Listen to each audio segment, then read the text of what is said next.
Hello friends, welcome back to my channel. I'm sorry it's like weirdly bright right now. It's so sunny. Like, how hot is it? It's 11 degrees right now and there's still snow on the ground. So like, I don't know what the weather is doing here, but it's wild.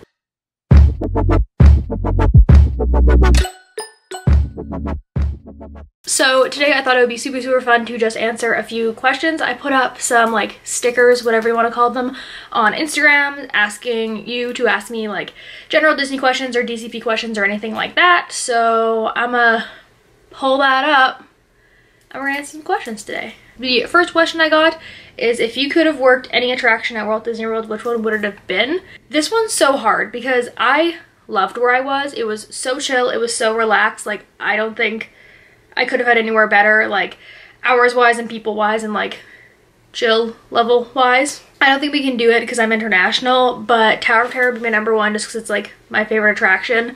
I would also love Everest. I think that would be super fun. I don't know, I think like Slinky Dog would be cute too, but Tower of Terror is my number one. If I could work any attraction, it would be Tower of Terror. Also like maybe like full-time packs. I would love to work the parades. That too. The next question is, what is the first week like? How many business casual clothes do I really need? I talk about this in my 10 things I wish I didn't pack for my Disney College program, which I'll have the video linked up there. I think I brought like 4 or 5 like business casual outfits for traditions and training, and you probably only need 2. Like I went over in that video, but you mostly have traditions, your like introduction to whatever, so like merchantainment, intro to ops, whatever, like that day for your role, and then on the job training, and then you get your costume.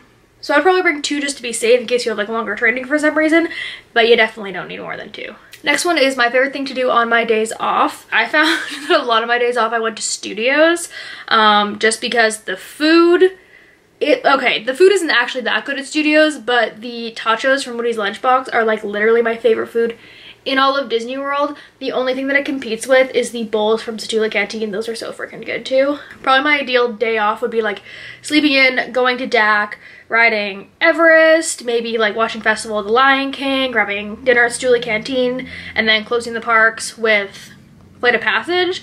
But also like maybe tied with like doing absolutely nothing useful at Magic Kingdom and then just watching Happily Ever After because I love it so much. But just like hanging out in the parks, like rides are cool and all, but I love just being able to like sit and chill and relax and like really take it in, because I feel like when you're doing things all the time it feels like a vacation, but when you just like hang out in the parks it feels like you live there, you know? Is it realistic to be able to go to the parks before and after your shift? Kind of.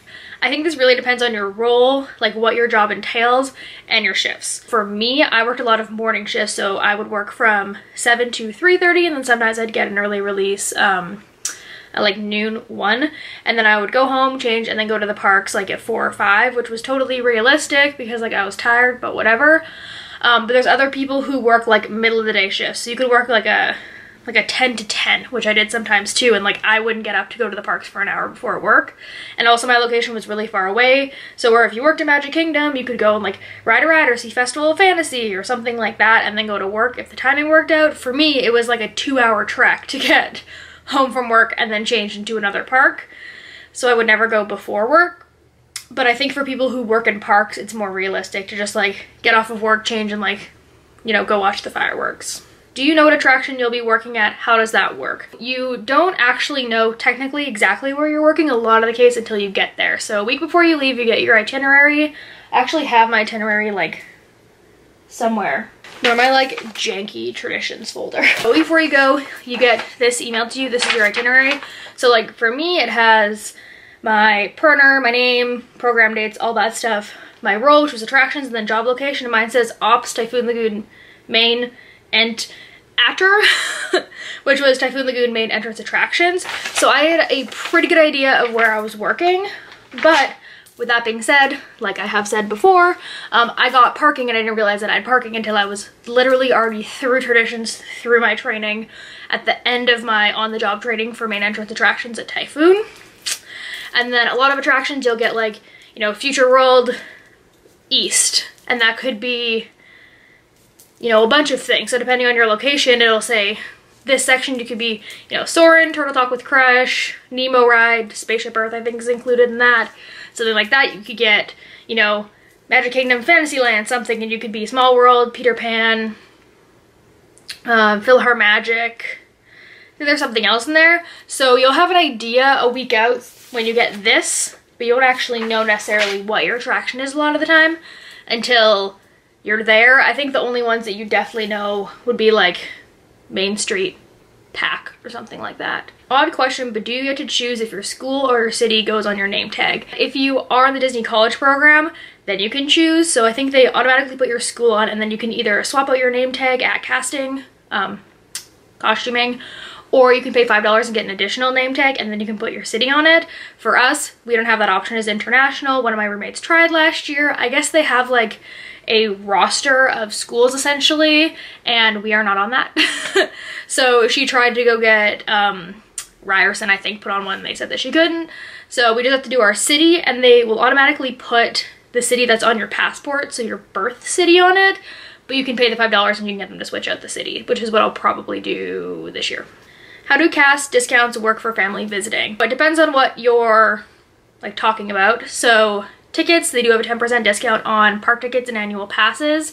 For those tickets, they just need to scan in with a cast member, so you need to be there their first entrance to the park.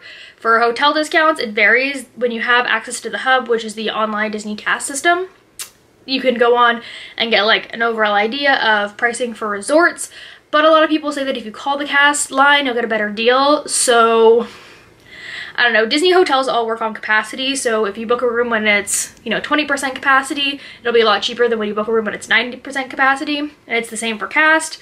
So people say like 40% off hotels, that's your cast discount, but I booked a room and it's been 20% off, and I booked a room and it's been 75% off. Merchandise and things like that, what a lot of people do that's the easiest thing to do is they just get their family to buy them a Disney gift card for a certain amount. Or you can do cash, I guess, but I know a lot of people go with the Disney gift card, so their parents give them, you know, a $100 Disney gift card, and then anytime they buy something, they just use the gift card instead of their cards. They don't have to worry about paying people back and stuff like that.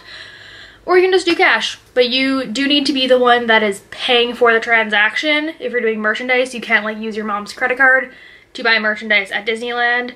It needs to be the person who's on the blue ID paying for it, if that makes sense. The same as like an annual pass. Hello, we have new friends here. Someone asked what attraction did I work.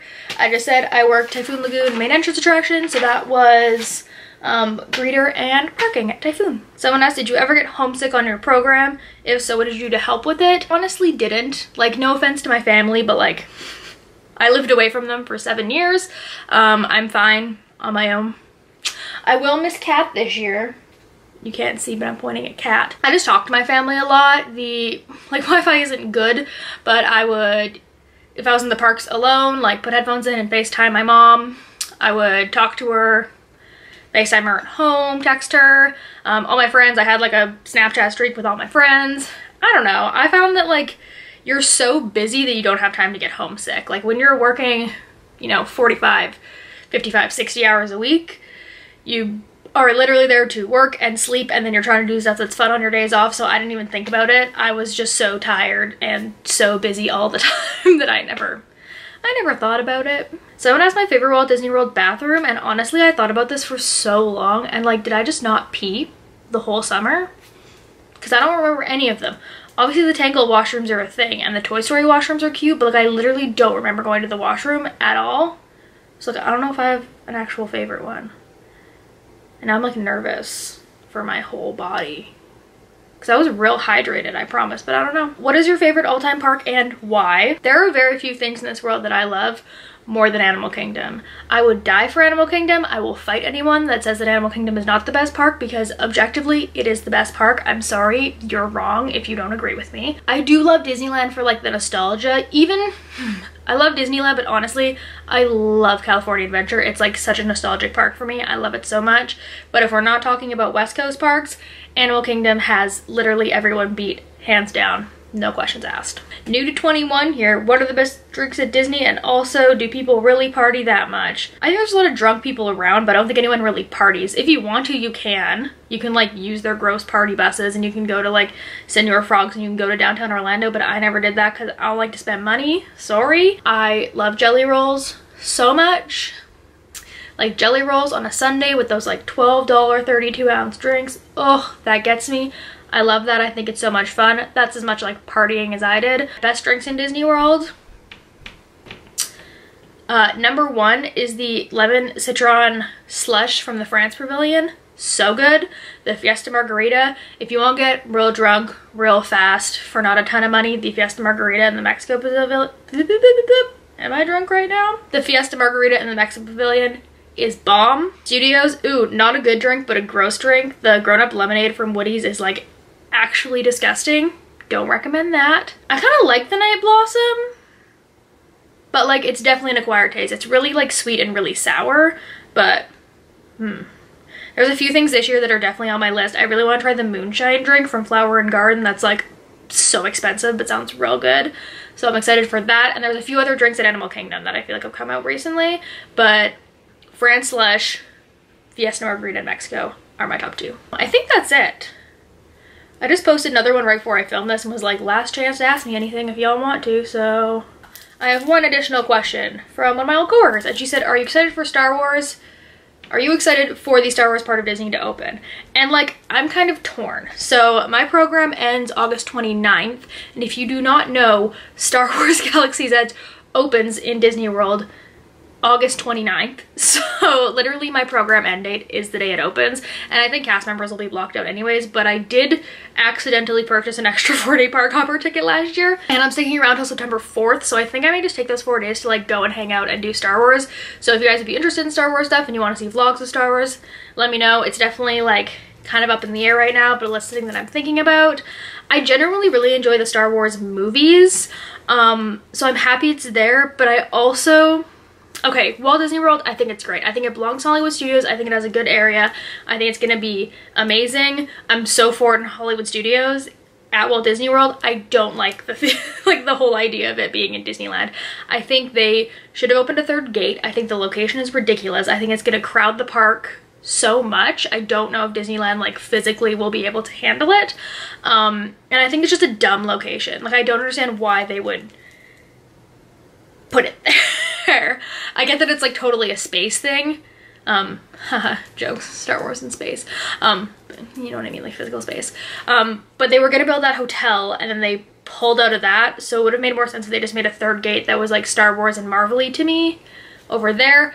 But the concept art looks phenomenal. The food looks insane. The merch looks insane. There's only gonna be one ride open, so the Millennial Falcon ride is the only ride that'll be open when it launches, and I'll probably wait in like a 12-hour line and pee my pants to go watch it. It's fine. As a East Coaster, yes, I'm very excited and I think it'll fit in very well with studios. As a West Coaster, I'm not into it. I've been talking for 20 minutes now. I need to stop this. So those are a few questions that I was asked by you guys on Instagram. If you want to take part in something like this next time, follow me. I am Lotus Disney. I am there all the time. If you enjoyed this and you want to follow along, or you're starting a Fall Advantage or something like that program, or if you're just in the future, feel free to subscribe. I have a really long playlist about informative videos. I have some vlogs from last year, and like I said, I will be moving in 2 months today. It is currently March 20th, and May 20th I will move back to Disney World. If you've made it this far, you should know what I'm doing, but I'm going back to character tenants, so I'll have lots of informative videos about that. All my links to all my other social media will be down below if you want to follow along with my entire life, and I will see you guys very soon. Bye!